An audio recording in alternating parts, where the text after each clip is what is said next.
आप सभी जानते हैं, मैं ये बात बहुत बार रिपीट कर चुका हूं और मुझे लगता है कि आज इस टॉपिक पे मुझे एक बार फिर से ये बात रिपीट करनी चाहिए। पुराने नियम का सबसे महान और सबसे ज्यादा पढ़ने वाला शब्द जो पुराने नियम में आता है वो है व्यवस्था। व्यवस्था कई लोगों को लगता है वो सिर्फ 10 आज्ञाएं हैं जो परमेश्वर ने मूसा को दी, मूसा ने इज़राइल को दी। पर मैं आपको बताना चाहता हूं व्यवस्था इतनी बड़ी चीज है, उसके लिए एक पूरी किताब लिखनी पड़ी जिसका नाम था व्यवस्था विवरण। व्यवस्था का विवरण। जैसे पुराने नियम में लेवियों के लिए एक अलग किताब थी, लेवी व्यवस्था, लेवियों की व्यवस्था, वैसे ही पुराने नियम में व्यवस्था विवरण एक ऐसी किताब है जिसमें बहुत सारी 600 से ज्यादा आज्ञाएं बताई गई हैं। यहूदियों के लिए ऐसा लिखा गया है कि वे अपनी दाढ़ी भी इस तरह नहीं कटवा सकते थे। लिखा था तू गाल के बाल मत मुंडाना। खतना करना था। 7 साल में वो लोग अपने घर में रखे नौकर को छोड़ देते थे। प्रॉपर्टी प्रभु के बगैर नहीं पूछ सकते थे। ऐसी बहुत सारी कमांड्स थी। अपने खेत के पास में अगर आपका कुछ खेत में पड़ा है उसको छोड़ दो, उसको लेकर ही रूत बिलीव में आई थी। आपको पता रहेगा पुराने नियम में 612-13 आज्ञाएं उनमें थी। मूसा ने पुराने नियम में जिस चीज को सबसे ज्यादा महत्व दिया था वो था व्यवस्था। और ऐसा लिखा गया है व्यवस्था के द्वारा सिर्फ पाप की पहचान होती है, पवित्रता की नहीं, पाप की। लेकिन अगर आप नए नियम में आओ तो पर प्रभु यीशु मसीह जो एक नई वाचा का सेवक था, आप सभी जानते हैं कि यीशु ने पहली बार ऐसा कहा जब वो प्रभु भोज खा रहा था की कि ये जो है ये लहू में एक नई वाचा है।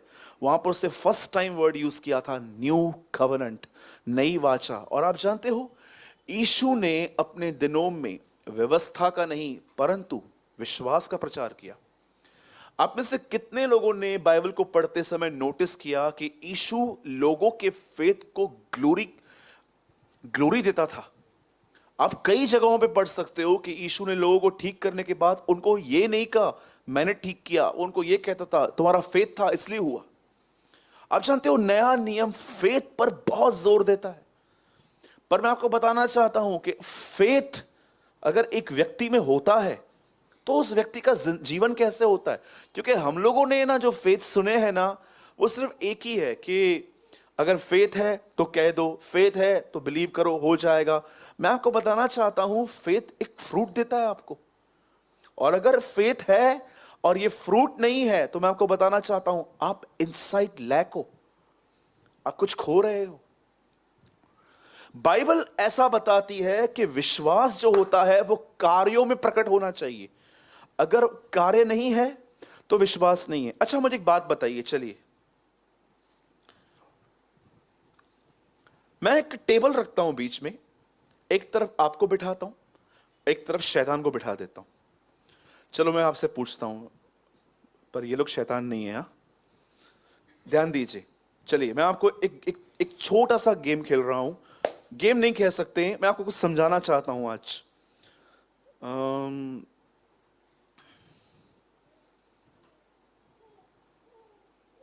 आकाश भाई बैठे हैं यहां पर, सुनिए।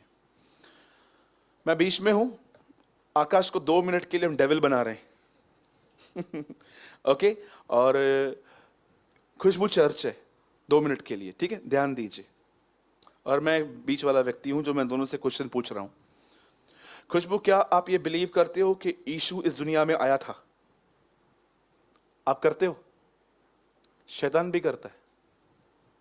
खुशबू सिस्टर, क्या आप ये बिलीव करते हो कि यीशु आपके गुनाहों के लिए मरा? यस। शैतान तू ये बिलीव करता है कि दुनिया के लिए यीशु मरा है? करता है।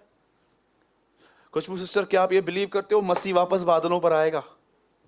क्या तू बिलीव करता है डेविल के यीशु बादलों पे आएगा? वो भी हां बोल रहा है, ये भी हां बोल रही है। दोनों के अंदर फेथ है, तो ये क्यों नरक जाएगा? क्योंकि ऐसे डिसाइड किया है मैं बिलीव करूंगा, काम नहीं करूंगा। लेकिन वो काम कर रही है। फेथ अगर वर्क प्रोड्यूस नहीं कर रहा तो फेथ नहीं हो सकता। बाइबल ऐसा बताती है दुष्ट आत्माएं भी विश्वास करते हैं और कांपते हैं। बिलीवर तो नहीं कांपता है आज, उल्टा दुष्ट आत्मा कांपती है क्या कहती है बाइबल? दुष्ट आत्माओं को भी फेथ है। क्या फेथ है? कि एक परमेश्वर है, वो भी बिलीव करते हैं और थरथराते भी हैं। तो क्या उनके इस विश्वास से उनका उद्धार क्यों नहीं किया? उनको बचाया क्यों नहीं? क्योंकि वो विश्वास करते हैं, पर वो डिसाइड कर चुके हैं कि वो कभी रिपेंट नहीं करेंगे। ये प्रभु को बात पता है, इसलिए प्रभु ने उनकी जजमेंट पहले ही कर दी है। यूहन्ना में लिखा है, इस संसार का शासक दोषी ठहरा है, वो गए। आज अगर मैं कहता हूं कि मैं फेथ रखता हूं, तो ये मैं अपने कामों से कैसे दिखा सकता हूं? आइए मैं आपको एक्सप्लेन करता हूं आज की एक व्यक्ति ने किस तरह शो किया कि उसके अंदर फेथ है। और यही एक एक्सपेक्ट है, आप शो कर सकते हो, yes I have a faith. Bible ऐसा बताती है, एक व्यक्ति था, जवानी में उसकी शादी हो गई। उसकी वाइफ का जो नाम था वो था एलिशिबा। जब उनकी शादी हुई, मुझे लगता है स्टार्टिंग के कुछ ईयर्स उन्होंने जरूर दुआ की होगी कि हमें बच्चा हो। इवन बाइबल तो ऐसा बताती है कि वो दुआ करते थे। और एक दिन क्या हुआ, बच्चा तो नहीं हुआ, एज भी निकल गई उसकी, सब खत्म हो गया। लेकिन ऐसा लिखा गया है कि जकरिया और एलिशिबा जो यूहन्ना बपतिस्मा दाता के पेरेंट्स थे, बाइबल ऐसा बताती है कि वो फिर भी सेवा करते थे। एक दिन बाइबल ऐसा बताती है, स्वर्ग से एक फरिश्ता उतरा, एक स्वर्गदूत नीचे उतरा, और उस समय जकरिया परमेश्वर की वेदी पर धूप की कुछ सेवा कर रहा था। जैसे स्वर्गदूत वहां प्रकट हुआ, आप पढ़ के देखिए, जॉन द बैप्टिस्ट की कितनी डिटेल दी गई है पढ़ने से जन्म लेने से पहले। वो उसको बताता है, सुन तुझे बेटा होने वाला है, उसको ये खाना देना, ये मत देना। और आपको पता है उसकी मिनिस्ट्री के लिए भी लिखा है कि जब वो लड़का सेवकाई करेगा तो ऐसा लिखा है, आज्ञा न मानने वालों को धर्मियों की समझ में ले आएगा। इसका अर्थ क्या है? वो लोग जो परमेश्वर की आज्ञा को नहीं मानते हैं, जॉन को सुनने के बाद, जॉन द बैप्टिस्ट को सुनने के बाद वो खुदा की ओर फिर जाएंगे। उसकी सेवकाई के विषय में लिखा गया। अब मैं आपसे एक बात पूछना चाहता हूं, जब यूहन्ना बपतिस्मा दाता, जब जन्म अब तक हुआ नहीं था, पर उससे पहले ये सारी बातें उसके डैडी को कही गई, मुझे एक बात बताइए, ये सब सुनने के बाद उस आदमी का रिस्पॉन्स क्या था? ये मैं कैसे जानूं? मैं आपसे पूछना चाहता हूं, आप कहोगे ब्रदर इसमें गलत क्या है, इतना बुढ़ा व्यक्ति जो है वो बच्चा कैसे ला सकता है? मैं आपको पूछना चाहता हूं, क्या उसके सामने ये उदाहरण नहीं था? बोलिए, कितने सेम इंसिडेंट है बाइबल के, दोनों बूढ़े थे, दोनों को प्रतिज्ञा मिली, एक का रिस्पॉन्स कैसा था, एक का कैसा था? क्यों बाइबल ऐसा बताती है कि उस व्यक्ति ने कहा, जब उसे, मैं फिर से दोहरा रहा हूं क्योंकि मैं आपको डीप लेके जाना चाहता हूं आज इसमें। बाइबल बताती है एक आदमी था, उसकी शादी हुई, उसकी वाइफ का नाम एलिशिबा था, रॉयल प्रीस्टहुड थे ये लोग, बहुत अच्छे घराने के लोग थे ये। वचन कहता है इन्हें बच्चा नहीं हो रहा था, लेकिन बुढ़ापे में एक स्वर्गदूत उसके जकरिया से मिलने आया, उसने उसका सब कुछ बताया, तुझे बेटा होगा, तू उसको मदिरा मत पिलाना, बचपन से पवित्र आत्मा से परिपूर्ण होगा, एलिया की आत्मा उसके ऊपर होगी, ये होगा वो होगा, सब बता दिया। ये सब सुनने के बाद, और आपको पता है इससे पहले कि ये सारी बातें बताई जाएं, उससे पहले ये भी कहा गया था, हे जकरिया तेरी प्रार्थना सुन ली गई है। प्रेयर भी करते थे लोग, लेकिन जब वो उनसे मिलने आया तो वो लास्ट में सुनने के बाद अपने बूढ़े शरीर को और अपनी पत्नी की बुढ़ापे को देखकर वो कहता है, यह मैं कैसे मान लूं? और स्वर्गदूत ने उसे एक बात कही, अब सुन, जब तक ये बातें पूरी ना हो तू गूंगा हो जाएगा। मुझे कभी कभी कुछ विश्वासियों को देख के लगता है, अगर आप सच में बढ़ना चाहते हो तो प्रभु आपको गूंगा कर दे। डोंट वरी, प्रभु करेगा नहीं।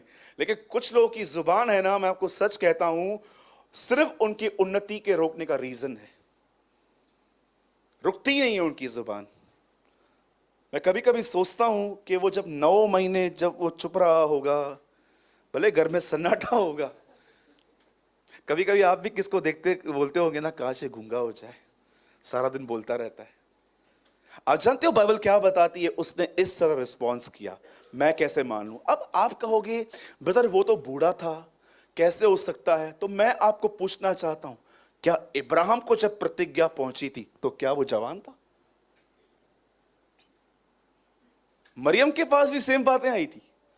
मरियम ने कहा मुझे तेरे वचन के अनुसार हो, वो बिलीव करती थी। अब हुआ क्या, मुझे बताइए? उसके बाद उसके स्वर्गदूत ने उसे गूंगा कर दिया। मैं आपसे पूछना चाहता हूं, आइए सब यहां देखिए, आप में से कितने लोग इन वचनों के अंदर एक व्यक्ति का अनफेथ देख रहे हैं? अविश्वास जो बहुत सारे विश्वासियों में है, जिन्हें मैं कहता हूं विश्वास करने वाले अविश्वासी, अविश्वास करने वाले विश्वासी। मैं आपसे एक सवाल पूछता हूं, आइए सब ध्यान दीजिए। एक व्यक्ति को प्रतिज्ञा मिली है, उसे बेटा होगा, पर वो कहता है ये कैसे होगा? आप मुझे बताइए, आप इस पूरे पैसेज में उस व्यक्ति का अविश्वास कैसे देख रहे हो? मैं आपको बताना चाहता हूं, अगर आपको लगता है ना कि आपको व्यभिचार, गाली, गंदे काम खुदा से दूर लेके जाते हैं, तो मैं आपको बताना चाहता हूं एक्चुअली आप सबको ये पता है, पर कितने लोगों ने ये वचन पढ़ा है? आप सब यहां देखिए खाली। ब्रदर एक वचन लगाइए, इब्रानियों का 3 अध्याय उसका 12 वचन देखिए, यहां पर लिखा क्या है। आइए ये लोग यहां पर भी जो बैठे हैं वो भी देखिए। हे भाइयों चौकस रहो कि तुम में ऐसा बुरा और अविश्वासी न मन हो जो तुम्हें जीवित परमेश्वर से दूर ले जाए। आप जानते हो अविश्वास आपको परमेश्वर से दूर ले जाता है। यहां लिखा है हे भाइयों चौकस रहो, तुम में व्यभिचारी, हत्यारा, चुगली मारने वाला मन न हो जो तुम्हें जीवित खुदा से दूर ले जाए। लिखा है अविश्वासी मन न हो। बाइबल बताती है अविश्वास एक आदमी को परमेश्वर से दूर ले जाता है। मैंने बहुत साल तक ये वचन नहीं समझा था। मैं पढ़ता था, मैं बोलता था प्रभु मैं तो सोचता हूं खाली बड़े बड़े पाप मुझे तो इससे दूर लेके जाते, ये कौन सा पाप है? चिंता आपको खुदा से दूर ले जाती है। जानते हो अविश्वासी आदमी कैसे पहचाना जाता है? भले ही आपके ऊपर टैग लगा हुआ है, मैं 9 साल पैरों बिलीव में आया हूं, मैं 10 साल पहले बिलीव में आया था, मैंने बपतिस्मा लिया था, सो व्हाट? जानते हो एक व्यक्ति कैसे पहचाना जाता है कि इसके अंदर फेथ नहीं है? मैं आपको बताता हूं। पहली चीज, वो व्यक्ति जिसके अंदर विश्वास नहीं है, जिसके अंदर अविश्वास है, आप उसको विदाउट प्रेयर अपने रास्ते निकालते हुए देखोगे। वो प्रेयर नहीं करते हैं। जानते हो प्रेयर कब करते हैं? जब उनके सारे एफर्ट्स फेल जाते हैं, उसके बाद वो प्रेयर करते हैं। या तो किसको बोल देंगे तू मेरे लिए प्रेयर करना। ये एक अविश्वासी व्यक्ति का साइन है। मैंने कितने लोग देखे हैं वो स्टार्ट प्रेयर से नहीं करते हैं, वो एंड प्रेयर पे करते हैं। कितनी गलत बात है ये कि आप देखिए, सब यहां देखिए अभी कितने लोग ये बात जानते हैं को जो व्यक्ति ये समझता है कि मैं गिर सकता हूं, जिस आदमी को अगर कोई ऐसा व्यक्ति है, जैसे कि मैं आपको समझाना चाहता हूं, जैसे मुझे वर्ड्स नहीं मिल रहे हैं कि मैं आपको कैसे समझाऊं, कि बहुत सारे जो लोग हैं ना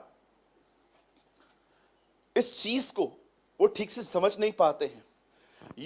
अविश्वास क्या होता है, कैसे वो परमेश्वर से आपको खुदा से दूर ले जाता है।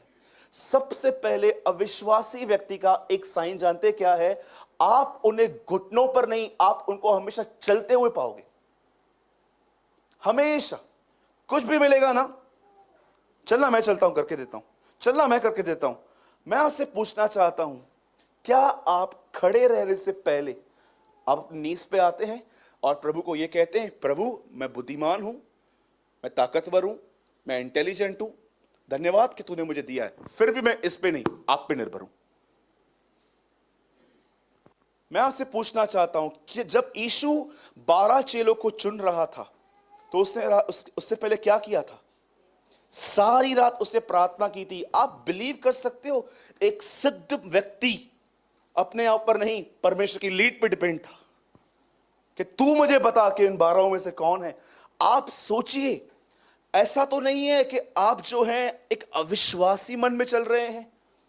आप देखो, हम एक ऐसे व्यक्ति से मिल रहे हैं आज जो व्यक्ति दुआएं करता था पर उसे ईमान नहीं था। इससे बाइबल एक शब्द में कहती है, बक बक। पतरस जेल में था, छूट के आया, नॉकिंग की, दरवाजा खोला, एक लेडी ने बोला कौन? बोला मैं पतरस। अंदर गया, कलीसिया लोला के प्रार्थना कर रही थी और वो लेडी आके कहती है उठो। पतरस आ गया। जानते हो भीड़ क्या कहती है? तू पागल है।